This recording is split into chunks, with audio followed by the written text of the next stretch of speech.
Good evening to you and a warm welcome to Prime Business with me, Pius Kojo Baka. Let's now settle for our stories. Bank of Ghana has stepped up efforts to mop up excess liquidity in the market to deal with the recent pressure on the cedi. Now, the move has been influenced by the impact of this development on the cedi's fortunes. More in the following report.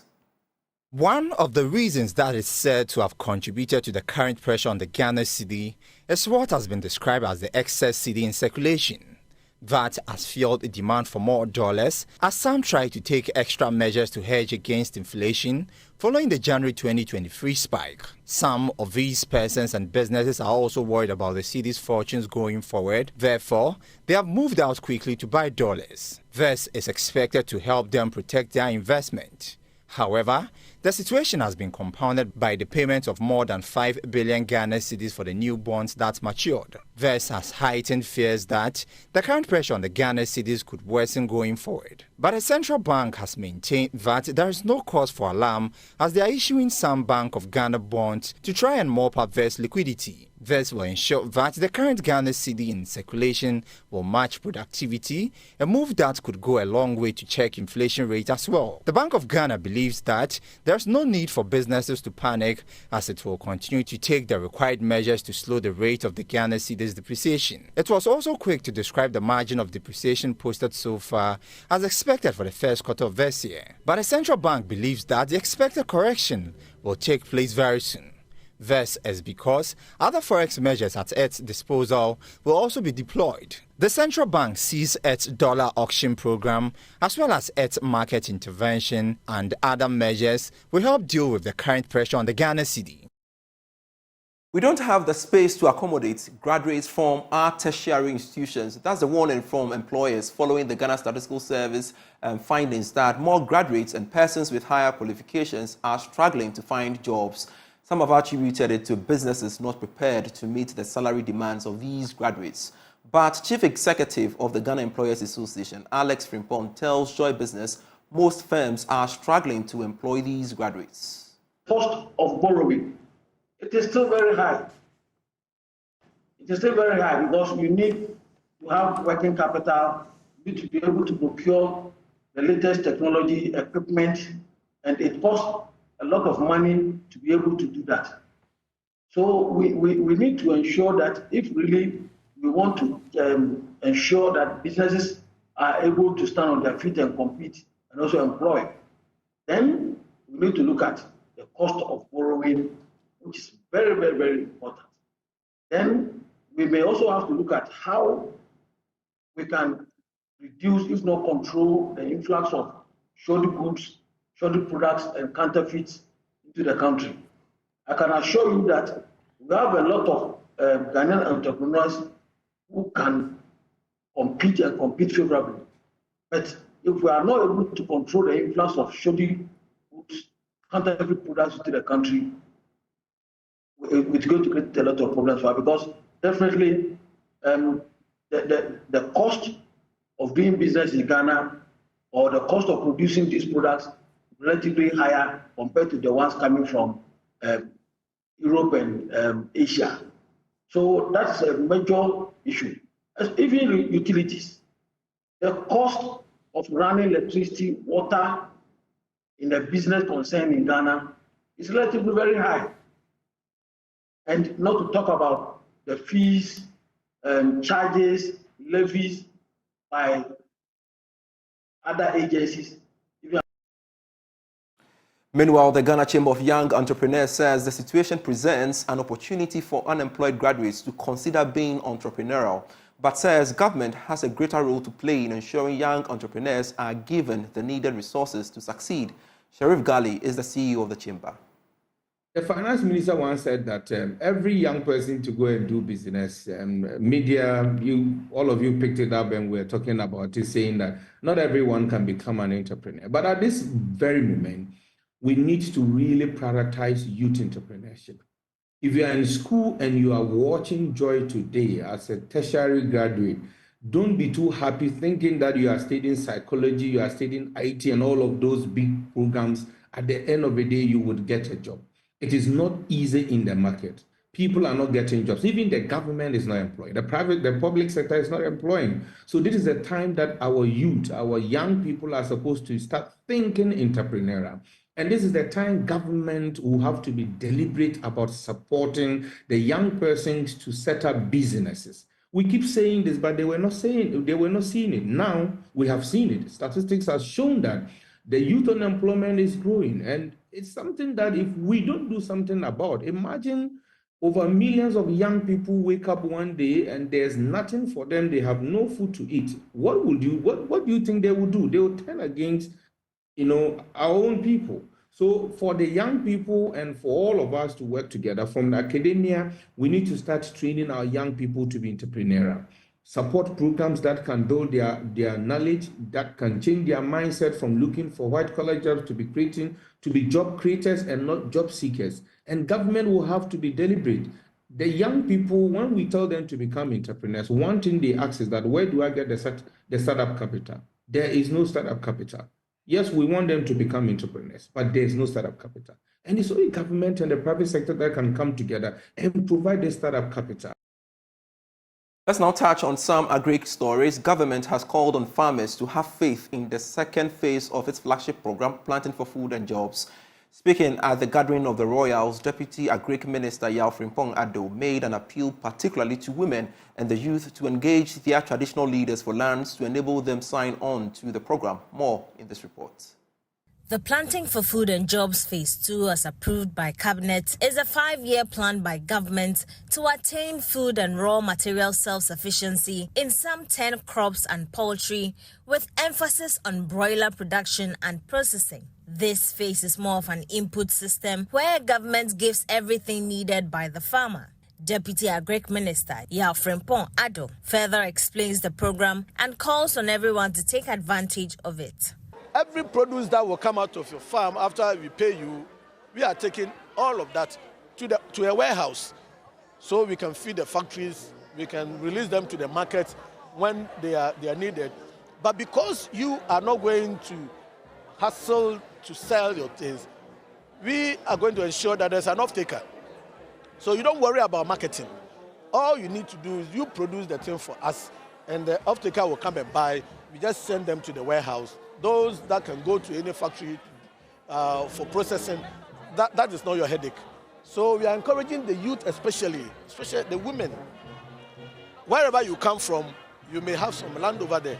Just go and see your queen mother. She may be here or elsewhere, or the chief in your village, that you need the land. Get 5 acres going and go and register, and you will see the magic that will happen to you under the PFJ2. An agri advocacy organization, Agri House Foundation, in collaboration with the Queen Mother's Foundation, Ministry of Food and Agriculture, and the Ministry of Chieftaincy and Religious Affairs, organized the 6th annual Gathering of the Royals. The Gathering of the Royals is an event held to recognize, encourage, and empower women in agriculture. Former First Lady of Ghana, Nana Kunedo Agyemang-Rawlings, graced the event and urged women to believe in themselves and break societal barriers. I want every female to take themselves seriously, because there's nothing that a man can do that actually a woman cannot do better. Everything that the men can do, we can calculate, look at it, and improve on whatever they do and do it better. And really, when a woman puts her mind to something, irrespective of what, whether it's in the home, in the market, in the office, in the hospital, if she plans it well, she becomes an expert in it, and she does it very, very well. So yes, you may ask me this question, but I think that the brains in our heads are the same. So society notwithstanding, we as women can decide that we need to be the best of ourselves, and we move towards that goal. The theme for this year's Gathering of the Royals was Seed of Change, cultivating gender equality in agriculture and honoring women's advancements. Away from that, Development Bank Ghana has revealed of plans to make 500 women-led businesses become beneficiaries of the 1 billion cedis fund expected to be deployed by the bank and its partners to support micro, small and medium-scale enterprises. Deputy Chief Executive of DBG, Michael Mensah-Ban, emphasized the bank's commitment to supporting the growth and development of women entrepreneurs in the country. There is more in the following report. According to the Deputy Chief Executive of Development Bank Ghana, Michael Mensah-Ba, the decision to support 500 women entrepreneurs benefiting from the 1 billion cedis funding program is in response to the glaring issue of few women accessing financial support.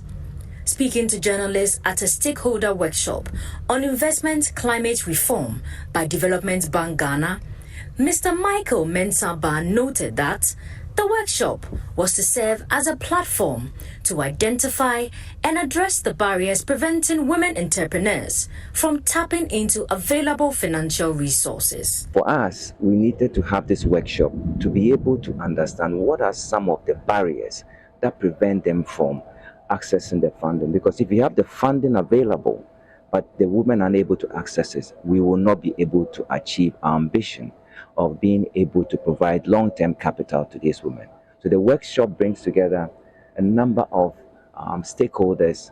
We've got the Bank of Ghana here, we've got the financial institutions here, we've got NGOs here, who have come together to be able to deliberate and come up with a plan or a solution which clearly articulates what are these barriers, and also be able to come up with concrete steps to be able to address these barriers, to enable them to access the funding.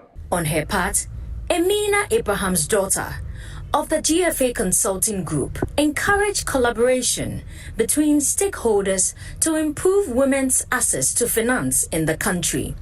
She also stated that the staff of DBG and 15 other financial institutions will be trained on gender equality, gender mainstreaming, and women's financial empowerment. Like more than 6 months ago, planning to conduct this gender mainstreaming scan within Development Bank of Ghana, but also within selected partner financial institutions.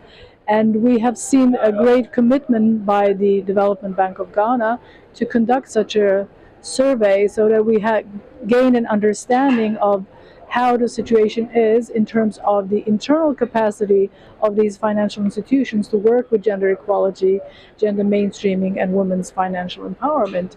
Meanwhile, DBG says its collaboration with relevant stakeholders and like-minded financial institutions is to make this ambition materialize in the next 3 to 5 years. Now, part of the 97-kilometer railway line from Tema, where trains carrying passengers, is ready to be used. That's according to the Ghana Railway Development Authority. Now, after a short media tour on the entire line, which stretches from Tema to Mpakadan, few works are still ongoing along the landing site for the freight trade, which will carry cargo from Tema to Akonsombo, Buipe, or Burkina Faso and its environs. Here's more. The Tema Mpakadan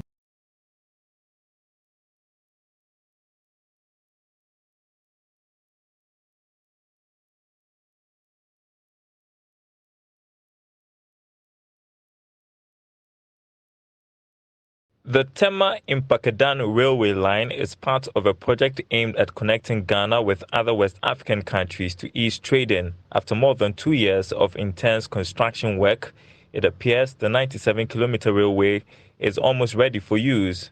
According to the Ghana Railway Development Authority, the endpoint for passengers from Tema to Juapong is complete.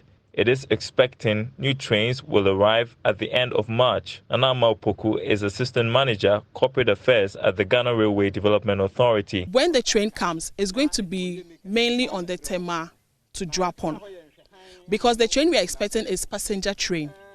It is not the freight train, it's passenger train. So the beginning and the end point of the train right now is the Tema and the Juapong station. So it's either the train will start from Juapong and end at Tema, and also start from Tema and end at Juapong. So when you say 98%, the 2%, what type of work, which work and which work are we? Describe it for us. Okay, so the 2% is minor works that we have to do, especially at the Tema railhead, because especially at the Mpakadan railhead, because that place is basically for freight, and we have to make sure that we finish everything there, and then when the freight trains come in, the freight can also use its line. Right now, for the passenger train, everything concerning the passenger train and the track that will carry the passengers is 98% complete. Speaking on the impact of the railway lines on haulage and road transport, Assistant Manager Yusuf Tahiru Adams noted that pressure on the roads will be eased. All know that the railway sector was one of the biggest sector in Ghana in those days, but gradually the lines deteriorated, and that there's a need for government, due to the importance that we can derive from the railway sector. Government has come up to revamp the rail sector. It's the beginning of our celebration of Ghana Month. Traders of locally crafted beads are lamenting slow patronage of their goods. Today on the Joy Business Shopping List, the team visited Osu to gauge the prices of beads as we celebrate Ghana Month. Generally, tell us how patronage has been. We know in December, Government has been urged to invest heavily in technology education since it holds the future of work. According to Vice Principal of Crown Prince Academy, Barbara Mensah, technology holds the key to transforming the economy. She was speaking to Joy Business ahead of the National UC Mass competition. UC Mass is a unique and scientifically proven mental development program designed for children to develop their latent mental power at a very early age. Vice President of Crown Prince Academy, Barbara Mensah, said UC Mass is a game changer in children's education. But UC Mass is on my heart because I follow it closely. And from my observation for these few months or years, I've realized that because the UC Mass build their brains and cognitive development, it helps them in other subjects. Let me give you a typical example. You know, we have some of the children coming from preschool, they write slowly, but with the UC Mass and the attention given to speed, they are able to write fast. Not only fast, but accurately. This is because, you know, when they start copying from their board, they look at the word, they write, they see the word, but they write a letter.